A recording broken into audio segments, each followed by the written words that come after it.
we're going to finish up this week with Iran and its airline industry, like so many industries in the country, hit by sanctions, of course. And so Iran worked at developing its own planes. In that, it has been successful. However, 4 have crashed in the last 12 years, which has pretty much grounded the Indigenous industry. Well, Soraya Lennie is joining us in studio this week. She's spent almost 2 years, I think, reporting for Al Jazeera in Iran, knows the realities of the sanctions and the society there. So tell us then about this industry, Soraya, which, as I say, does seem to be pretty much paralysed. You're right, Kamal, it actually does. And in terms of obviously the safety standards, but also the number of planes Iran had hoped to make, which they're not even close to the targets that they'd set for themselves. Iran's aviation industry is lumbering under the weight of sanctions. It's no secret. That's why very few people were surprised when this airplane tail fell out of the Tehran sky last month. Engine failure brought this Iran 140 down and killed 39 passengers and crew members.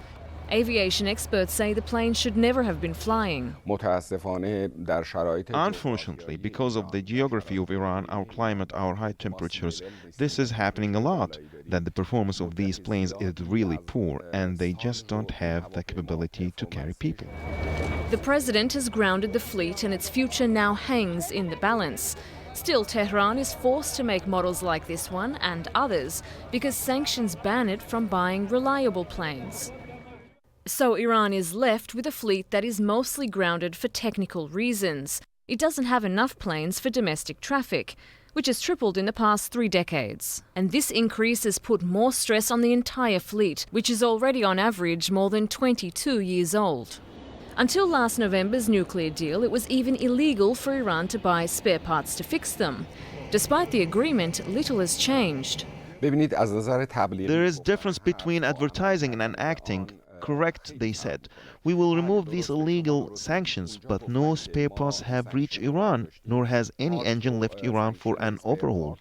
And there are reasons why. There still is difficulties because of financial sanctions and a tremendous amount of hesitation amongst banks in engaging in what is permitted trade because of a reputational risk, because of not a clear understanding of exactly what the regulations are.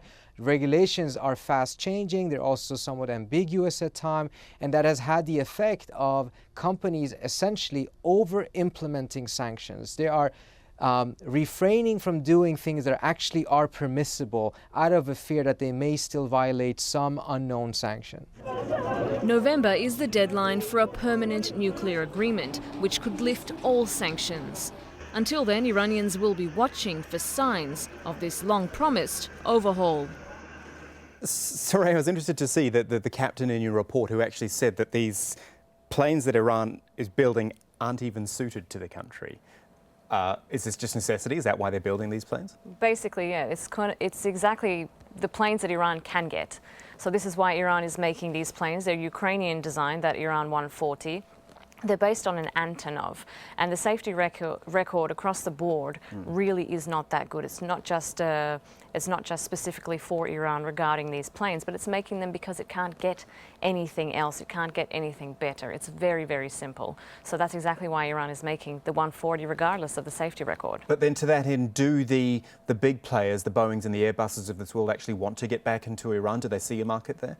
Well, when the Geneva Accord in November came through, that temporary nuclear agreement, Boeing and Airbus expressed, and GE expressed massive interest in getting back into the Iranian market. It's obviously a very lucrative one. Population of 75 million, 21 million annual domestic passengers. So it's a lucrative market. They have applied, Boeing has applied for permissions to do trade with Iran, legal trade.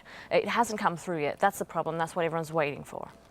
You mentioned the nuclear word, which is so key in everything. I mean, it basically is the umbrella that covers all of this.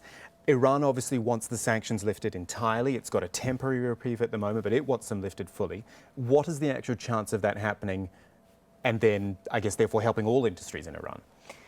analysts say the chances of actually getting that permanent nuclear deal is still better than not getting one at all. And if you listen to the Iranian government, they've been very positive for the past year about getting this agreement. The IAEA, the UN's Atomic Energy Agency, said Iran is abiding by its part of the deal so far. So things are positive, looking a bit more positive than they are negative. Having said that, however, on the 29th of August, the US Treasury Department imposed more sanctions on Iran rather than actually removing them. And these included 4 airliners, including Mahan Air, for sanctions evading specifically because it was trying to get tires for its planes through a third party, which is considered illegal, but that's further complicated matters going into November. Right, and so it will go on then. Soraya Lennie joining us here in studio this week. Thank you for that. Thank you.